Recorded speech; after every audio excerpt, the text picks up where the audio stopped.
vandalism. Boris crushed as peace architect filed charges against Prime Minister over toxic UK-EU relations.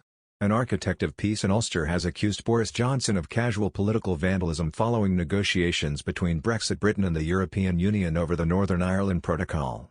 Jonathan Powell blasted Boris Johnson over Brexit negotiations with the Brussels bloc and accused the Prime Minister of putting ideological issues above the interests of people.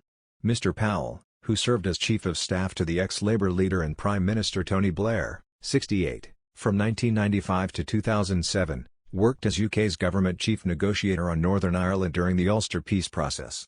Speaking about current Brexit negotiations, he warned those in government did not understand the fragility of the Good Friday Agreement and suggested their actions could jeopardise all the work put into the 1998 peace deal.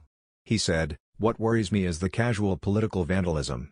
They really don't seem to care. I mean the damage they are doing to the very fragile political settlements in Northern Ireland, by posturing on things like the European Court of Justice, which do not matter to voters in Northern Ireland." Powell specifically questioned why Mr. Johnson's government made the issue with the role of judges from the European Court of Justice in Ulster a red line in talks. He added, "They may matter to Boris Johnson and some supporters, in the government, and the ideological base, but is it really worth sacrificing all the work that previous generations of politicians put into the Northern Ireland peace process on the ideological altar of the ICH?" Lord David Frost had been in charge of UK negotiations until he resigned from government last month over COVID regulations and tax policy. The former ambassador and CEO of the Scotch Whisky Association repeatedly threatened to suspend parts of the Northern Ireland Protocol under Article 16. Lord Frost was succeeded in the Brexit brief by the Remainer-turned-Brexiteer Foreign Secretary Liz Truss. Speaking before Christmas, she stressed, "The UK position has not changed." Mr. Powell claimed the UK's departure from the European Union had caused issues on the island of Ireland but suggested he doesn't expect a return to the Troubles.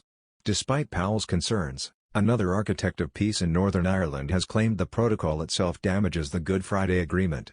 Former Ulster Unionist Party leader and Northern Ireland First Minister Lord David Trimble claimed, "The protocol rips the very heart out of the agreement, which I and they believed safeguarded Northern Ireland as part of the United Kingdom and ensured that democracy, not violence, threat of violence or outside interference, would or could ever change that." There was always going to be a problem for Boris Johnson in having fought an election on the promise to get Brexit done, which was that once it was done there would be no need for his electoral coalition to stay together. Or, worse, there would be disagreement about whether it had been done properly. That is precisely what is beginning to happen.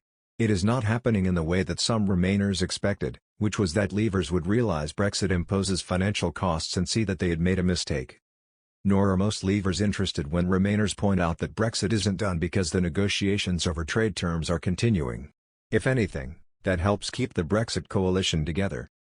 That was why Johnson was relaxed about David Frost's plan to tear up the Northern Ireland Protocol and renegotiate it. There were grounds for doing that anyway because it wasn't working in the way Johnson expected. I think he genuinely expected an almost invisible border in the Irish Sea between Northern Ireland and the rest of the UK. But politically, an endless EU negotiation meant reminding people why they had voted for him for the first time, and that Labour couldn't be trusted not to try to reverse Brexit. That was until Johnson got cold feet about the prospect of an all-out trade war with the EU and ordered Lord Frost, his Brexit negotiator, to sue for peace and drop the Stone Lions. Unfortunately for Johnson, Frost resigned instead, adding to the divisions among Brexiteers. Some of these divisions have opened up along unexpected lines, nothing to do with the issues that dominated the referendum campaign.